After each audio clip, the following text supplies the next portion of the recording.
Hello प्यारे बच्चों, good morning. कैसे हैं? आशा करते हैं कि आप लोग बहुत अच्छे होंगे और अच्छे से पढ़ाई कर रहे होंगे। जैसा कि हम लोग एनसीईआरटी का चैप्टर 3 वेक्टर पढ़ रहे हैं। वेक्टर के अंतर्गत हम लोग वेक्टर का रिप्रेजेंटेशन, टाइप्स ऑफ वेक्टर पढ़ लिए हैं। आज हम लोग एडिशन ऑफ वेक्टर पढ़ेंगे। वेक्टर का योग क्या होता है, कैसे जोड़ा जाता है वेक्टरों को, उसके बारे में। तो vector, addition of vector.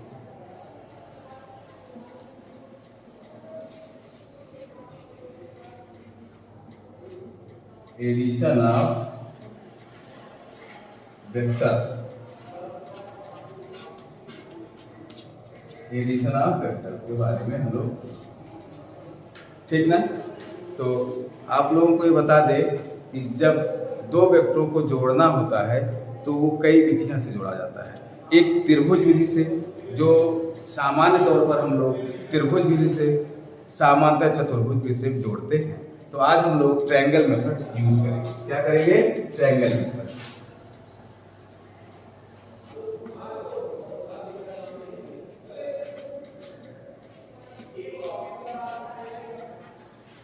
Triangle method, त्रिभुज।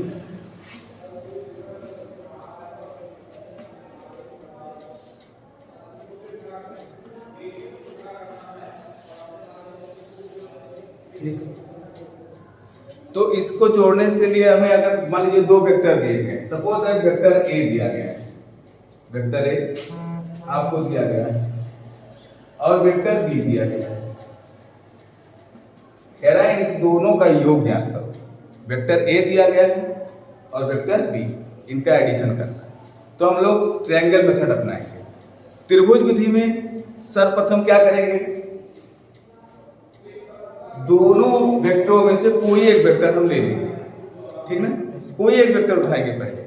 कोई जरूरी नहीं है कि ए को लिया जाए तो बाद में बी को पहले लिया जाए, ए को, कोई भी तुम ले सकते हो, ठीक ना। तो सबसे पहले हम क्या करेंगे, वेक्टर ए को हम खींचेंगे, ठीक।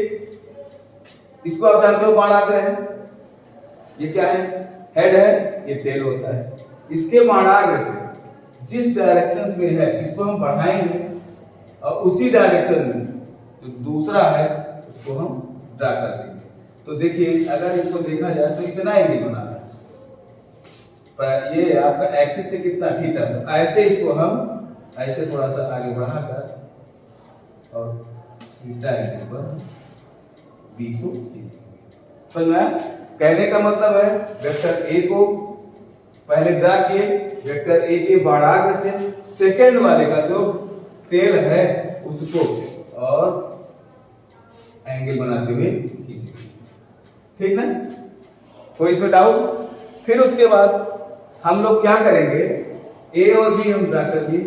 इन दोनों का जो रिजल्टेंट परिमाण आएगा आर, इसका प्रारंभिक बिंदु अर्थात टेल और इसका हेड मिला देंगे। यहां शुरू करेंगे, इसके टेल से शुरू कर यहां इसको मिला देंगे। यही हमारा रिजल्टेंट वेक्टर आर आ जाएगा। समझ में आया? R equal to vector A plus vector B. क्या करेंगे, हम इसको स्केल से मेजर कर लेंगे। जिस पैमाने के अंतर्गत ए और बी को हम ड्रा किए रहेंगे, उसी स्केल के अंतर्गत इसका लेंथ हम लोग कन्वर्ट करके वैल्यू ज्ञात कर सकते हैं, ठीक ना। जैसे मान लीजिए आपको दिया जाए वेक्टर ए,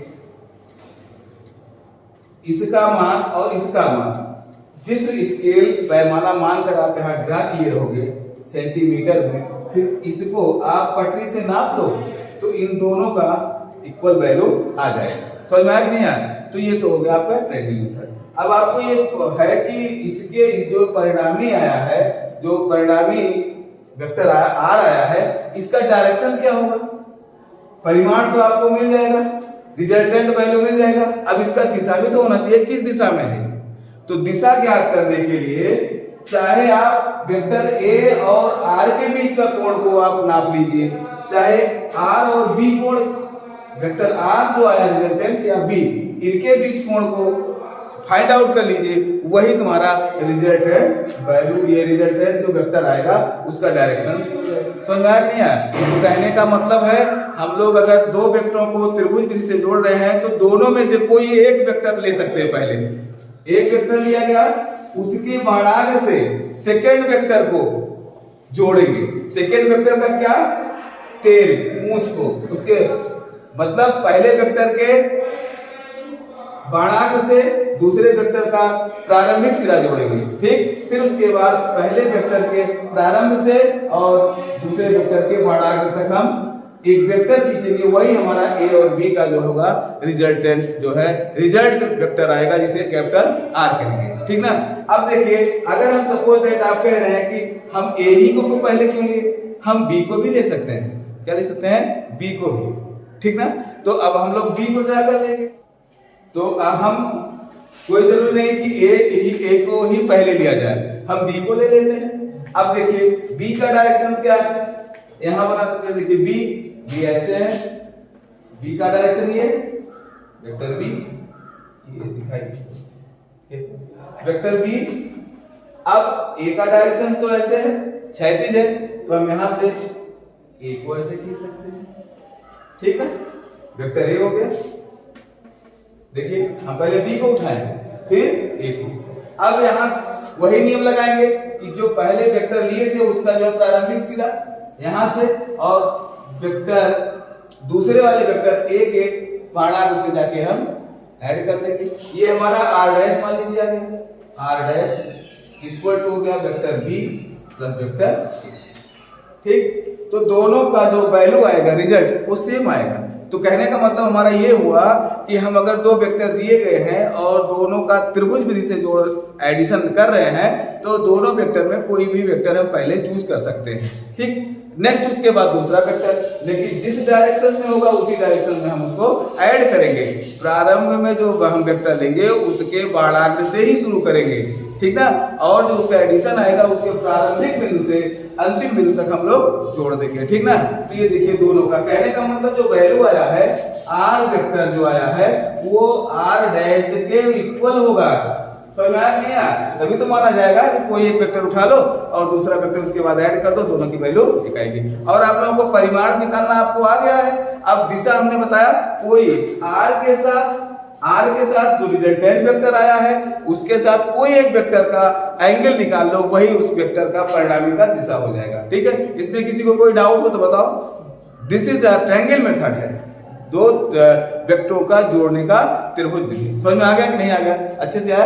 अब हम लोग आते हैं नेक्स्ट समांतर चतुर्भुज विधि, ठीक ना। तो इसको आप अच्छे से नोट कर। ये एडिशन ऑफ वेक्टर जो होता है वो क्या होता है, कम्यूटेटिव होता है, क्रम विनिमय होता है, कम्यूटेटिव होता है। इसका क्रम बदलने पर जैसे देखा जाए कि vector resultant vector R equal to resultant vector R equal to vector A plus vector B, ये बराबर किसके होगा,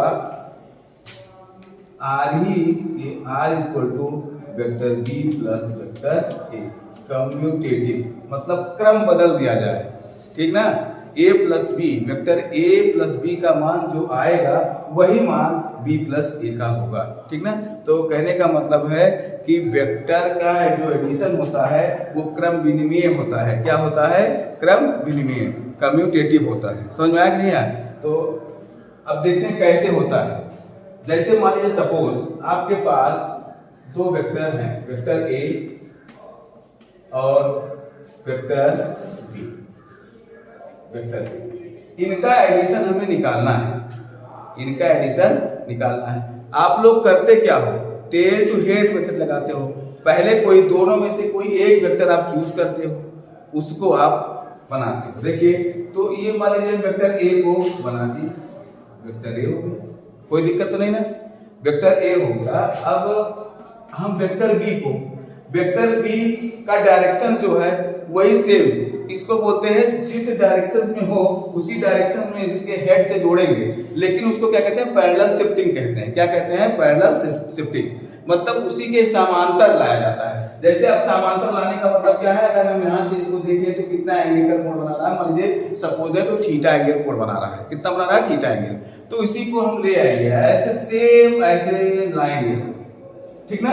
तो अब ये एंगल बनाते हुए जितना एंगल है, ये मान लीजिए इसको थोड़ा सा हम आगे बढ़ा दिए और कितना एंगल बना, थीटा। थीटा एंगल पे हम लोग वेक्टर बी को ड्रा कर दिए।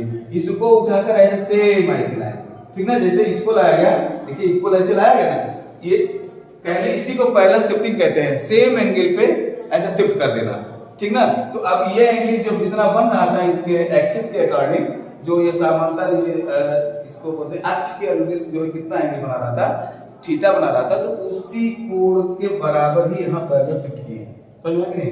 अब टेल टू हेड मेथड हो गया, पहले वेक्टर के हेड से दूसरे वेक्टर का टेल जोड़ दी, समझ में नहीं है। अब फिर क्या होगा, हम इसको जो है इसके टेल से और इसके हेड को जोड़ देते हैं, यही हमारा क्या होता है, रिजल्टेंट वेक्टर आता है। समझ में आ गया कि नहीं आ गया। तो रिजल्टेंट वेक्टर ये हो गया। अब ये भी आपसे कह रहे हैं कि हम जो दोनों वेक्टरों में दो वेक्टरों को जो जोड़ रहे हैं उनमें कोई एक पहले उठा सकते हैं, पहले ले सकते हैं। अब हम सपोज दैट पहले बी को ही क्या करते हैं, बी को ले लेते हैं, ठीक ना।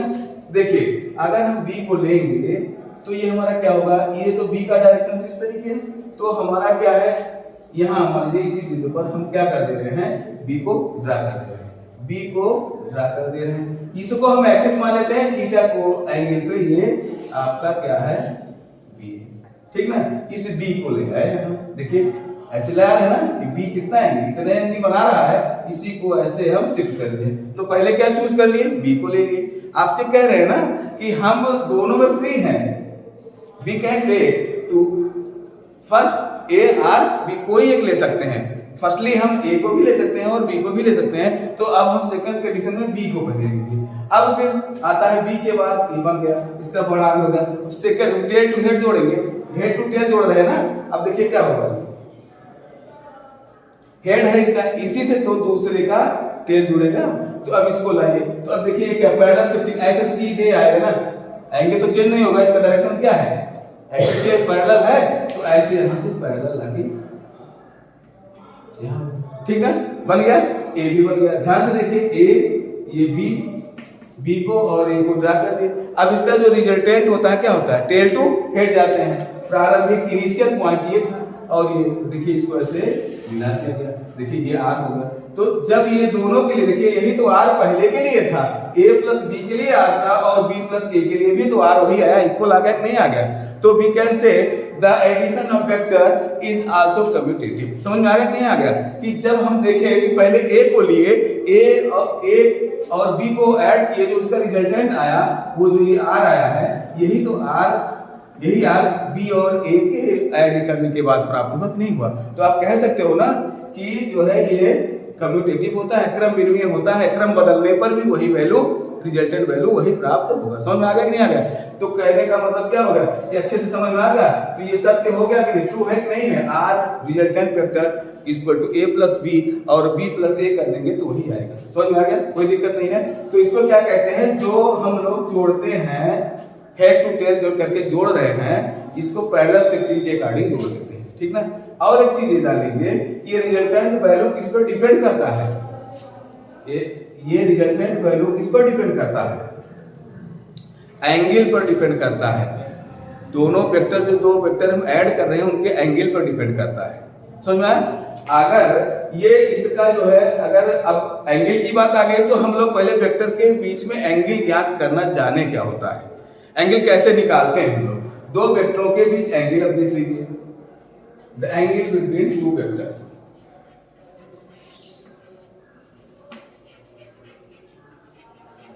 एंगल बिटवीन टू वेक्टर्स, दो वेक्टरों के बीच हम लोग एंगल ज्ञात करेंगे। तो एंगल ज्ञात करने के लिए क्या होगा, पहले जानिए एंगल क्या होता है, टेल टू टेल, टेल से टेल और हेड से हेड के बीच का कोण जो होगा वही एंगल होगा। क्या होगा, टेल से टेल, टेल टू टेल, ठीक, हेड टू हेड। समझ में, कहने का मतलब है, अगर हम देखें, अगर सपोज दैट, देखिए कैसे, अगर एक वेक्टर ये vector B, vector A, vector. अब इनके बीच का कोण टेल टू टेल देखिए यहाँ ये क्या है, इसका वेक्टर ए का टेल है, वेक्टर बी का टेल है, इनके बीच कोण कितना है, क्या है 90 डिग्री। समझ में आ गया नहीं आ गया? तो यही एंगल है। लेकिन अब तुम ये भी कह सकते हो ना कि इधर वाला भी तो कोण बना रहा है, टेल टू टेल बना रहा ना, बना रहा है, लेकिन दो वेक्टरों का जो बना रहा है, लेकिन ये लिया नहीं जाएगा। कितना एंगल है 90 है, तो इसका मतलब है एक बिंदु पर कितने कोण बनते हैं 360, तो इसका मतलब ये 270 हुआ, 270 डिग्री हुआ। लेकिन ये नहीं दिया जाएगा। क्यों नहीं दिया जाएगा? दो वेक्टरों का जो कंडीशन जान लीजिए, दो वेक्टरों के बीच एंगल होगा वो 0 से ग्रेटर, 0 से बड़ा और 180 के बीच में ही होगा, 0 to 180। ठीक, 0 से बड़ा, greater than or equal to, less than or equal to 180। समझ में आया नहीं आया? कहने का मतलब है कि 0 से बड़ा, 0 के बराबर या 0 से बड़ा, 180 के बराबर, 180 से छोटा, ठीक है, greater than or equal to 0, less than or equal to 180 degree. The angle between two vector we can measure only 0 to 180, मतलब 0 के बराबर या 0 से बड़ा, 180 के बराबर या 180 से छोटा हो सकता है, इसलिए 270 नहीं होगा, 270 नहीं दिया जाएगा। समझ में आ रहा है नहीं आ रहा? तो अब ये आप लोग जान गए कि हमारा जो ये एंगुलर वेक्टर होता है वो क्या होता है, टेल टू टेल या हेड टू हेड दिया जाता है। समझ में आ गया नहीं आ गया? तो सपोज दैट मान लीजिए अगर आपको ऐसे कहेंगे ए वेक्टर और वेक्टर बी, और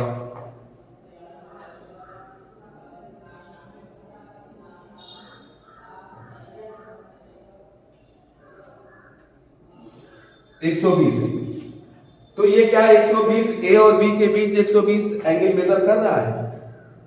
नहीं कर रहा है। क्योंकि हमारा नियम क्या कहता है, टेल टू टेल या हेड टू हेड। ये क्या है, हेड टू टेल है, ये एंगल नहीं होगा, ठीक है।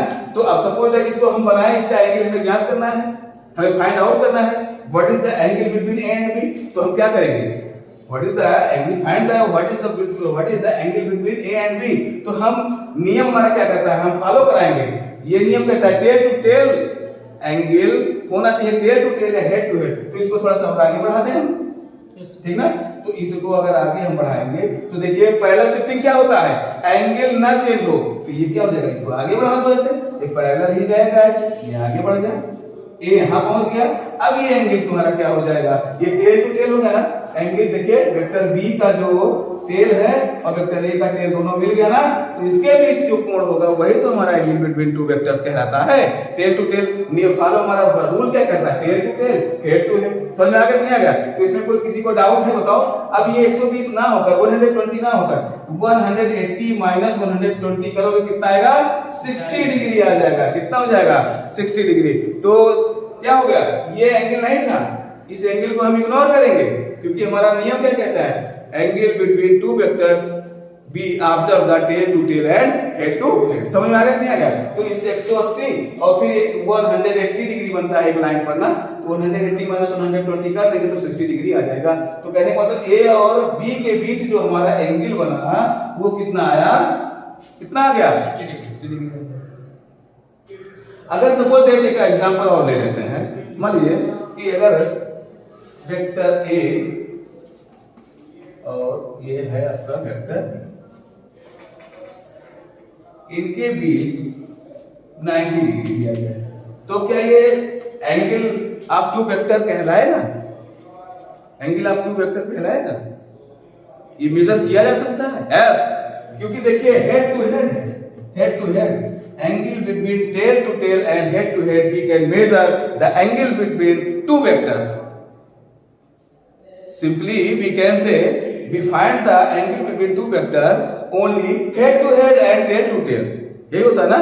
तो कहने का मतलब इसको हम कह सकते हैं this is true, ये है इसका। समझ में आ गया कि नहीं आ गया? तो अब हमें नहीं लगता है, अब आशा करते हैं कि आप लोग को एंगल निकालना, find the angle between two vectors बहुत ही अच्छे समझ में आ गया होगा। अगर आपको हम दे देते हैं, चलिए आपको कोई उदाहरण देते हैं, कोई एग्जाम्पल देते हैं, थोड़ा सा इसको मिटाएं। अब जैसे अगर आपको कहा जाए vector A, vector B, vector C आपको दिया गया है, तीनों वेक्टर दिए गए हैं। अगर कहा जाए कि एंगल बिटवीन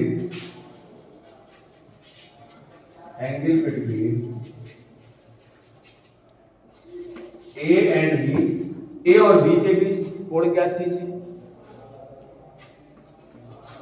बी एंड सी के बीच ज्ञात कीजिए, एंड ए एंड सी के बीच, दोनों तीनों कोण निकालने हैं।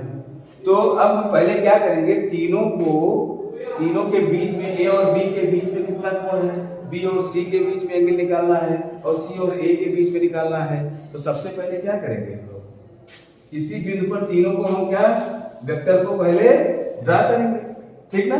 तो अब देखिए मान लीजिए कोई पॉइंट है, अब इस वेक्टर को, तो वेक्टर देखिए पैरेलल शिफ्टिंग, सेम पैरेलल है, इस बिंदु पर पैरेलल ऐसे आया, शिफ्ट कर दिए। फिर उसके बाद ये देखिए 30 डिग्री एंगल बना रहा है, 30 डिग्री एंगल, तो फिर क्या होगा, ये 30 डिग्री, ठीक। ये कितना 150, 30 ये तो 120 बनाते हुए ये, ठीक। ये टोटल कितना हो जाएगा 120 हो गया। समझ में आ गया नहीं आ गया। अब देखिए नियम हमारा फार्मूला क्या कहता है, tail to tail, head to head. अब जरा देखिए वेक्टर ए ये है, ये वेक्टर बी है और वेक्टर सी है, समझ में आया। तो वेक्टर ए और बी के बीच कितना एंगल बना, ए और बी टेल टू टेल है 30 डिग्री, तो ये हो गया आपका 30 डिग्री, ठीक। बी एंड सी, बी और सी के बीच में ये टोटल कितना है 120, ये 30 है, घटाओगे तो कितना हो जाएगा, ये कितना बचेगा 120 टोटल माइनस 30, जब सब्ट्रैक्ट करोगे हमें बी और सी चाहिए केवल, तो ये आपका हो जाएगा 90 डिग्री। कितना हो जाएगा, ये आपका आ गया 90 डिग्री, ठीक। ए एंड सी दिखाइए पड़ रहा है, ए और सी के बीच टोटल कितना था, ये कितना था 100, कितना था ये, सॉरी रुको, ये टोटल 150 था ना, सी वाला टोटल 150 था, तो वो 30 आएगा तो 120 बचेगा, सॉरी ये आपका हो जाएगा 120 डिग्री, ठीक ना। ये 150 150 दिया था, तो 100 टोटल 50 है, तो 30 सब्ट्रैक्ट होगा 120 आ जाएगा। तो बी एंड सी के बीच कितना हुआ, टेल टू टेल दिखाई भी पड़ रहा है, तो 120 हो गया।